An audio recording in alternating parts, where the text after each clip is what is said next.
Halo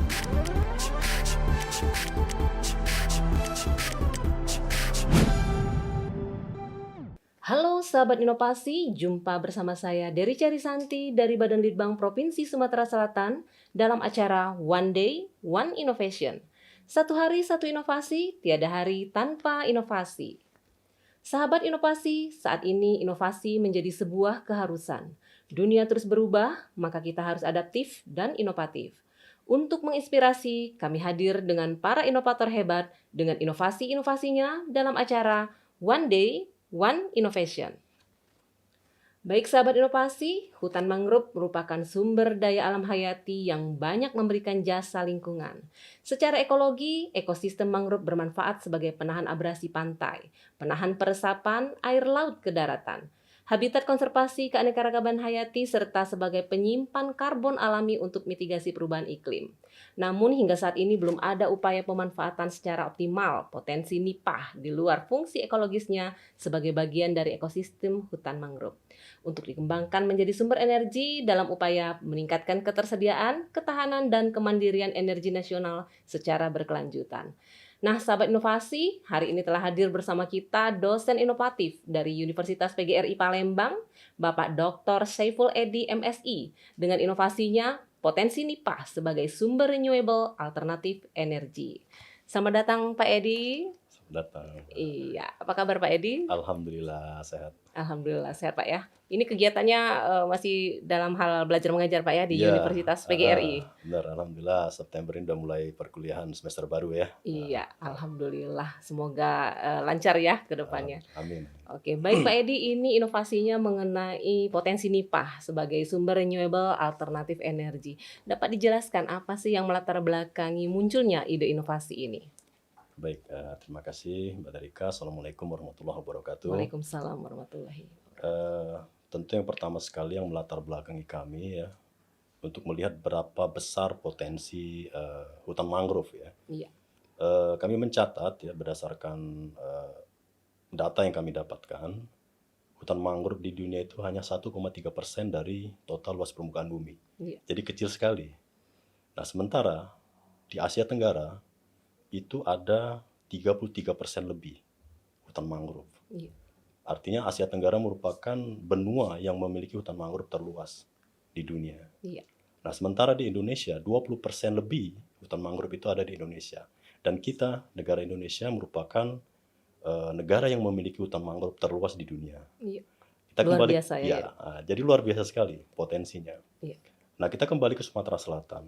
Dari data yang kami dapat, Sumatera Selatan ini berada pada ranking 7 luas mangrove terluas di seluruh provinsi.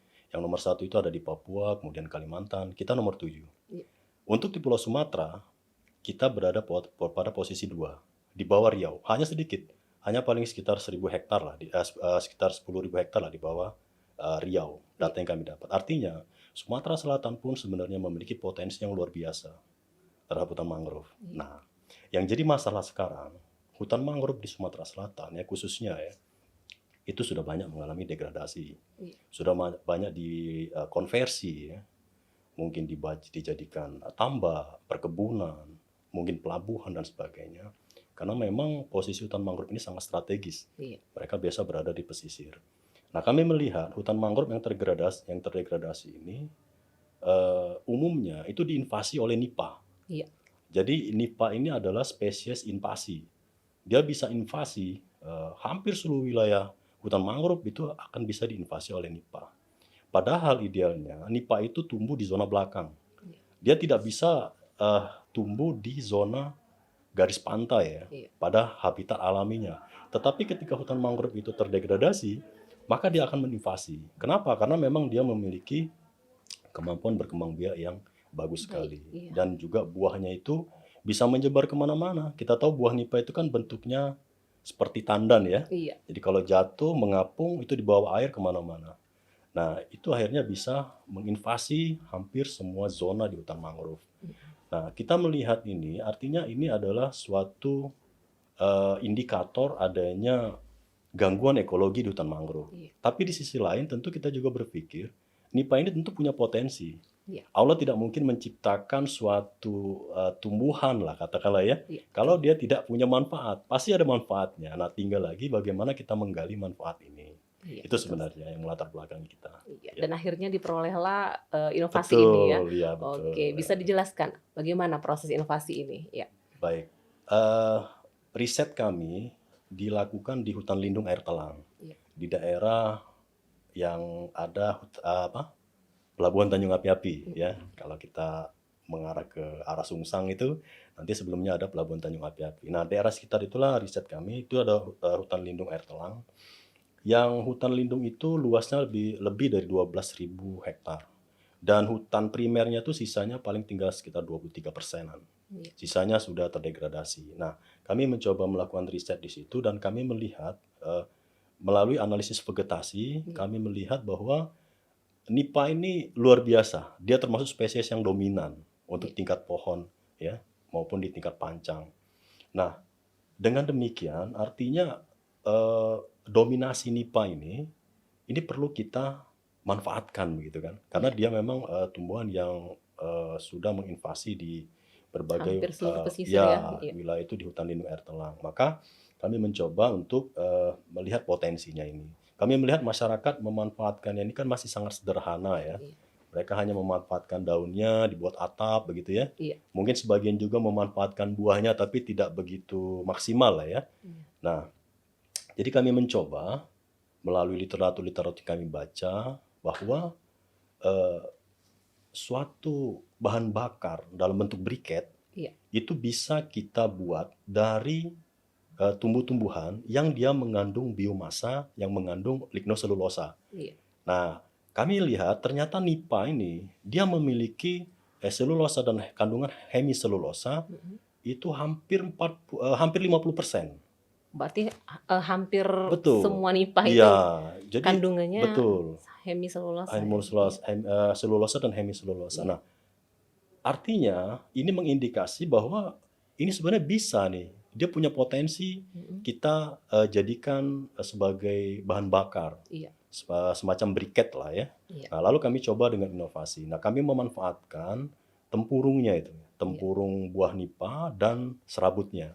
Ini kita kombinasikan ya, Mbak Rika ya. Kita kombinasikan. Ada yang 1:1, tempurungnya satu bagian, sabutnya satu bagian. Ya. Ada yang 3:1. Kemudian ada yang hanya sabut saja dan hanya tempurung saja, begitu kan? Jadi ada beberapa perlakuan. Betul, ya. kita buat bermacam-macam perlakuan seperti itu. Ya. Dan akhirnya ditemukanlah.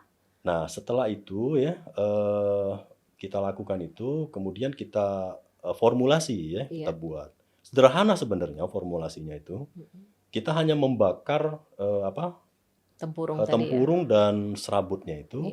Kita jadikan arang ya, setelah arang kemudian kita haluskan. Kita buat formulasi perbandingan tadi, ya.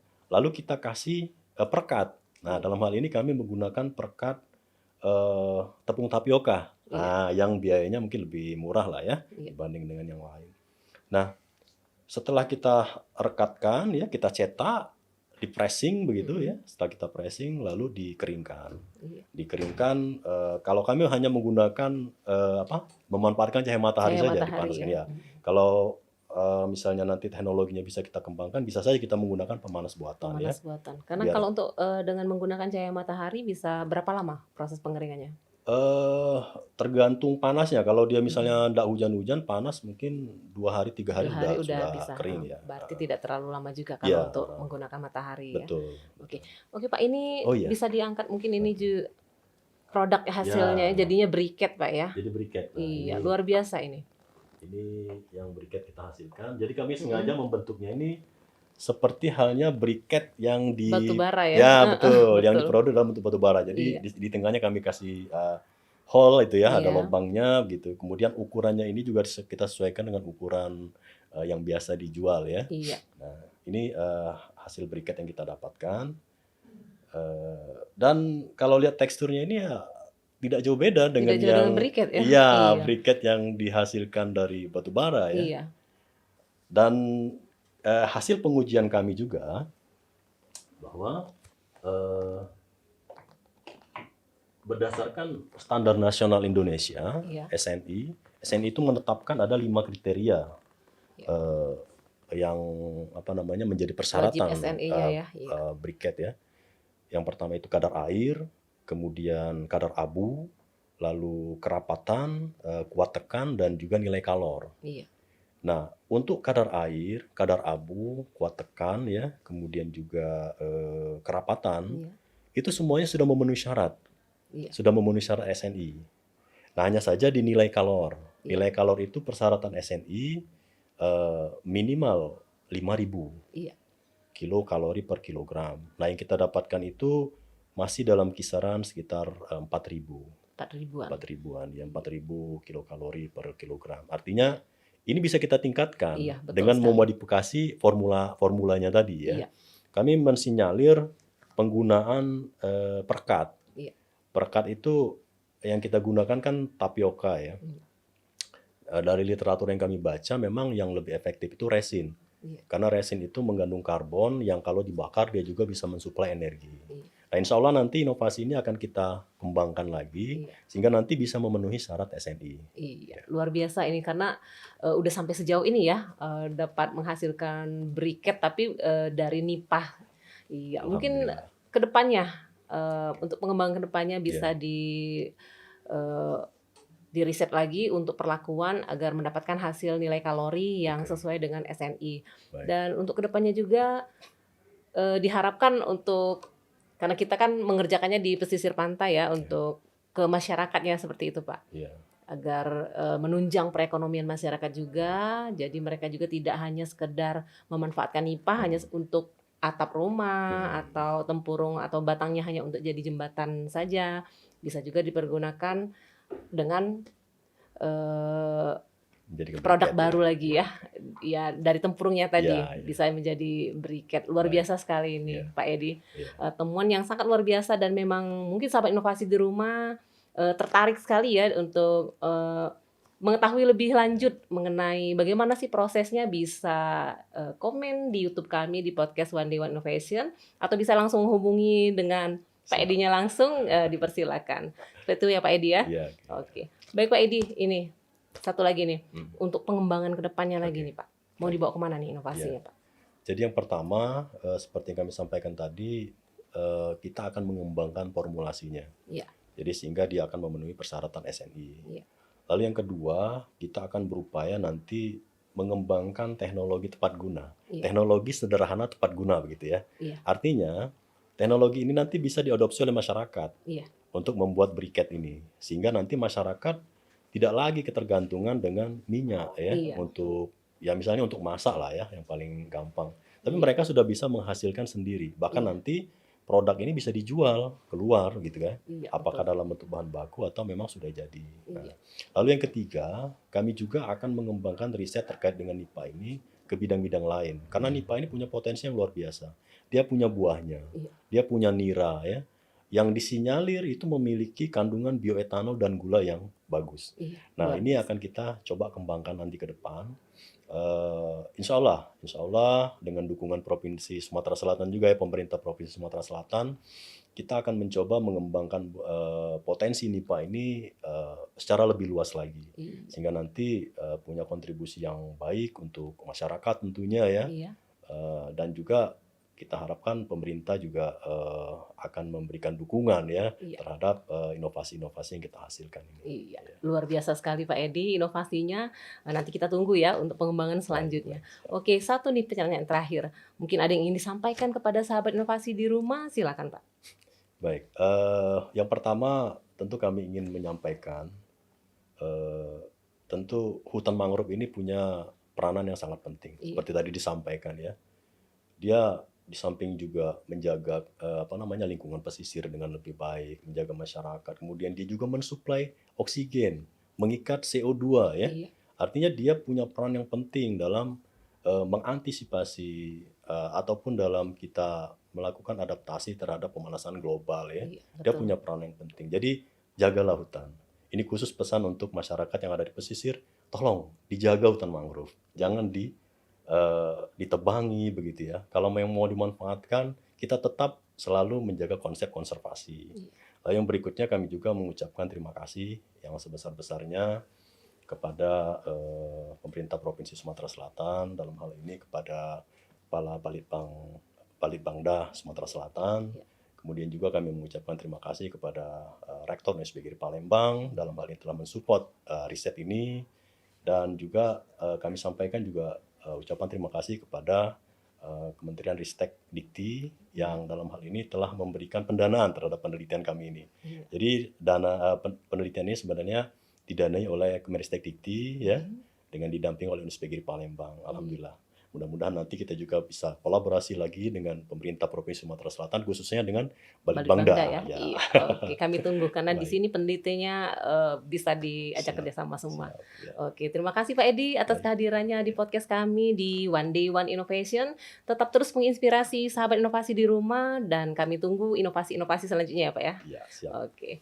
Baik sahabat inovasi, pengembangan potensi NIPA dapat dilakukan dengan menciptakan nilai baru, yaitu menambahkan manfaat ekonomi pada hasil produksinya sebagai sumber energi terbarukan tanpa mengubah fungsi utamanya sebagai pemberi manfaat ekologi dalam ekosistem hutan mangrove.